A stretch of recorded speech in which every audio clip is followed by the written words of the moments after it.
Chers amis, comment se déroule votre carême? Ça avance à bon train? On s'est parlé de toutes sortes de choses dernièrement. Bien sûr, on s'est parlé de prière parce que ça fait partie de ce qui nous unit à Dieu, évidemment, de ce qui nous rend plus heureux. Une dimension essentielle qui s'en vient à Pâques, c'est le pardon. Jésus, c'est ça qu'il est venu faire. En mourant sur la croix, il est venu dire « Tout ce que j'ai dit par le passé, mes chers amis, c'est vrai. » Il est venu confirmer par sa résurrection que nous sommes aimés. Et en acceptant de verser son sang dans d'atroces souffrances, humblement, il a donné son oui pour que nous soyons pardonnés nous-mêmes des mauvais choix qu'on fait ou de nos malheurs. Et le pardon, c'est tellement le sommet de l'amour, tellement. Dernièrement, j'ai organisé et animé une journée de ressourcement, un 9h30 à 15h, où on s'est parlé un petit peu du pardon. Évidemment, c'est le sommet de l'amour. Et dans cette journée, on a fait une démarche où on a coupé une ficelle, une corde, en signe de coupure avec quelque chose qui nous alourdit.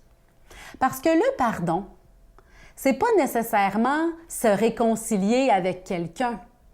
Le pardon, c'est parfois reconnaître ce qui s'est passé dans le passé, l'événement qui m'a perturbé, qui m'a troublé, qui m'a traumatisé, qui m'a dérangé, qui a orienté certains de mes choix même et pour lesquels je suis frustrée, je suis fâchée,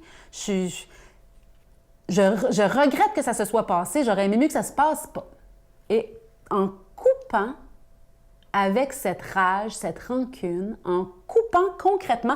Et là, dans la démarche, on avait choisi de mettre dans cette ficelle, de manière créative, imaginaire, on a mis l'événement en question, la parole en question, dans la corde pour la couper, pour choisir de laisser dans les mains de Dieu celui qui peut véritablement changer les choses, celui qui peut véritablement laver ce qui est sale, celui qui peut véritablement reconstruire ce qui a été brisé.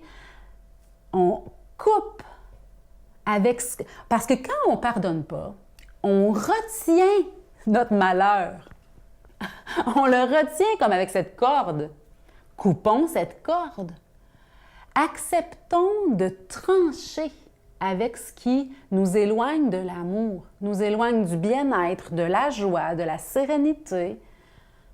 Souvent, ce qu'on a entendu comme parole par le passé et qui a orienté notre vie, c'est nécessaire de pardonner à ce professeur, par exemple, ou à ce grand frère, grande sœur, ou à ce parent, ou à cet ami.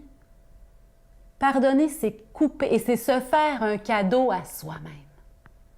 Et dans ce temps du carême et les temps qui restent avant Pâques, je nous souhaite tellement de continuer de faire ces coupures pour pouvoir entrer dans une liberté nouvelle. Parce que le bonheur, il est là, dans cette liberté. Plus personne ne me doit rien et je ne dois rien à personne. Parce que souvent, quand on retient une rancune, c'est comme si la personne nous devait quelque chose.